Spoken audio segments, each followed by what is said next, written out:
to help them in their time of need before something gets so desperate. Last year, 63 emergency personnel killed themselves in Canada. 19 of them were here in BC. And so far this year, 9 first responders have already taken their own lives across the country. Thank you, Bill.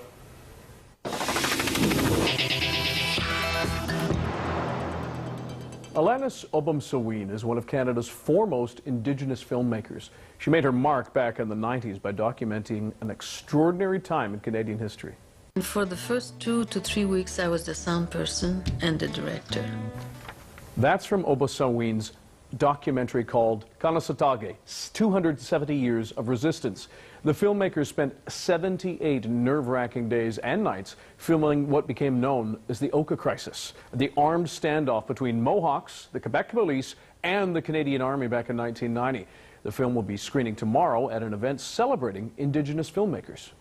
And for more, we're now joined by legendary filmmaker Alanis Obomsawin. Thank you so much for being here. People, Canadians, know these images so well. Yes. 27 years ago. Why is it that your film still has that resonance today, do you think? Well, first of all, it's part of the history, and it's something that young people today that are, let's say, 20, 25 years old have no clue, never heard about, can't imagine that this could have happened in Canada.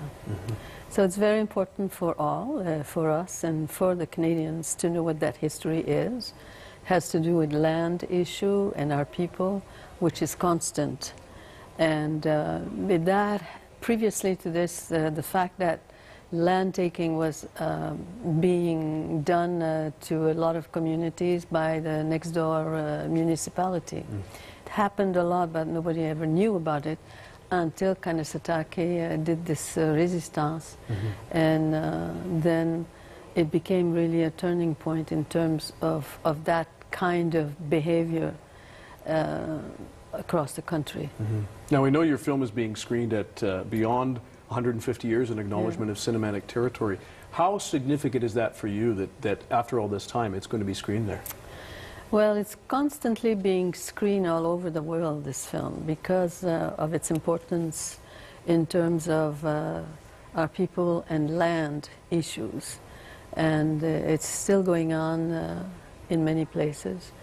And I think Canadians have to know that history and to make sure there are changes being made.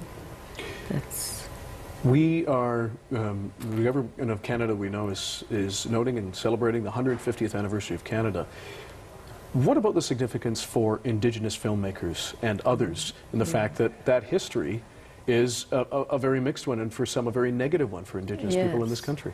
It is. So much more important it is for our films to be seen, because it has to do with educating. And all the films that I make is for that purpose. And to have the chance to show these documents to students and at the university level and colleges and adults all over the world is very important. And that's our history. And it's not perhaps a celebration in terms of what's happened to our people, but it's important that the history is known. Alanis Obomsawin, thank you so much for joining us today. Thank you for having me. And you can watch the film for free tomorrow at the Van City Theatre. Showtimes are at 9 a.m. and 1 p.m. Next, Donald Trump has reintroduced his controversial travel ban with some changes. We have that and how Ottawa is reacting. Just ahead. An all-new Murdoch. She appears to have fallen and broken her neck while skating. They're hell on wheels. I hope you're accustomed to losing. One of them may be a killer. Stop! An all-new Murdoch Mysteries returns Monday, March 13th on CBC. I just picked up the cake for the baby shower. Yay! You know she's having a boy, right? But she's naming her Taylor. She's naming him Taylor. Oh boy. Buick now has an SUV for that. Introducing the new Buick Encore. I knew I could trust you guys with the cake. Oh, no problem. That was close. One of 3 luxury SUVs from Buick. Experience the new Buick with a $1,000 lease bonus towards a 2017 Encore. Lease now for $129 bi-weekly. If you get up early